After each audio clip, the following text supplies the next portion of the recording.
l'Occident doit beaucoup à l'islam ou c'est exagéré? La médecine, les mathématiques, dont l'astronomie faisait alors partie, il n'y avait pas d'astrophysique, la botanique, enfin des quantités de sciences comme ça, étaient dans le monde islamique beaucoup plus développées que dans ce que nous appelons maintenant l'Europe. Les œuvres d'Aristote avaient été traduites, il les commentait, il les prolongeait, éventuellement il les critiquait. Bon, le niveau, disons, de civilisation du monde islamique était nettement plus élevé que celui de l'Europe à l'époque. Bon, tout musulman considère que l'islam est la parole de Dieu, enfin même la dictée de Dieu. Tout musulman considère que Mahomet, enfin Mohammed si vous préférez, est le dernier des prophètes, le sceau des prophètes, comme le dit le Coran. Si vous ne croyez pas ça, vous êtes, disons, de culture musulmane.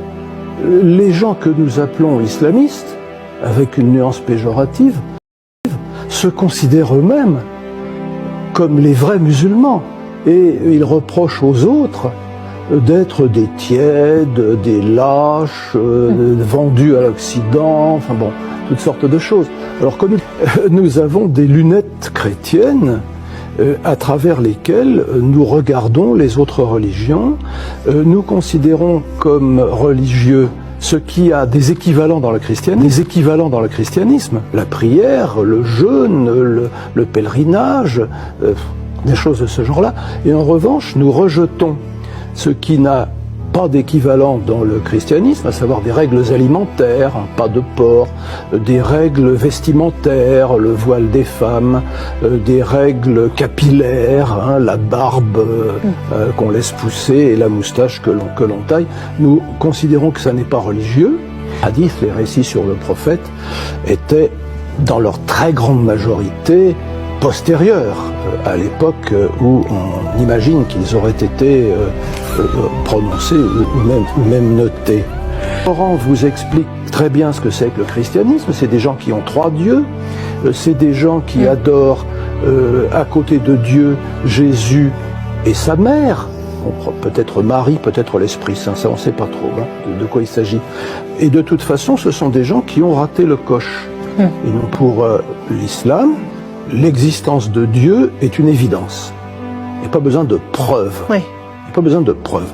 Il suffit de regarder les beautés de la nature et puis le miracle qui est censé constituer le Coran pour se convaincre que ça ne peut venir que de Dieu. À ce qu'on entend dire un peu partout, la majorité des grands scientifiques américains croient en Dieu. Et concrètement, qu'est-ce qui prouve de manière scientifique l'existence d'un Dieu? Il y a 100 ans, tout le monde croyait que l'univers est éternel, immobile et infini géométriquement. Et en fait, rien de tout ça n'est vrai. Les savants ont été très surpris de découvrir que l'univers avait un début et une fin.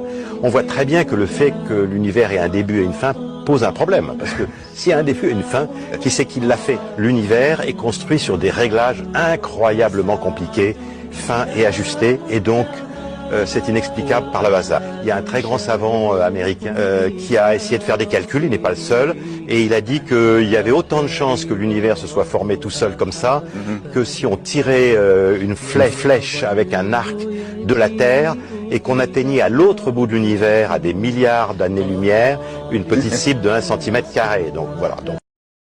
Moi je parle pour les sons parce que je ne comprenais pas l'arabe à l'époque. Il y a des sons merveilleux, mais c'est vraiment de la belle prose. Moi j'ai une oreille musicale, j'aime beaucoup les beaux sons, mais quand on entend le Coran, c'est magnifique. Enfin, je ne sais pas comment un homme a pu faire des beaux textes pareils. En plus, tous ces textes ont des significations profondes. Il n'y a pas une erreur. Il y a des gens, des médecins, des scientifiques qui ont fait des erreurs, des recherches sur ces livres saints. Ils trouvent des erreurs dans la Torah, ils trouvent des erreurs dans la Bible, et ils n'en trouvent pas dans le Coran. Rien.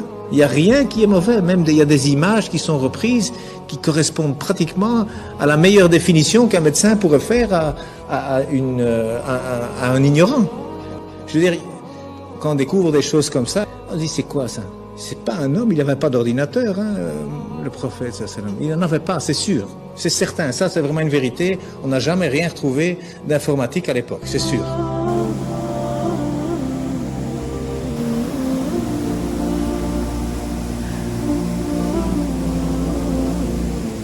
Ya الجاه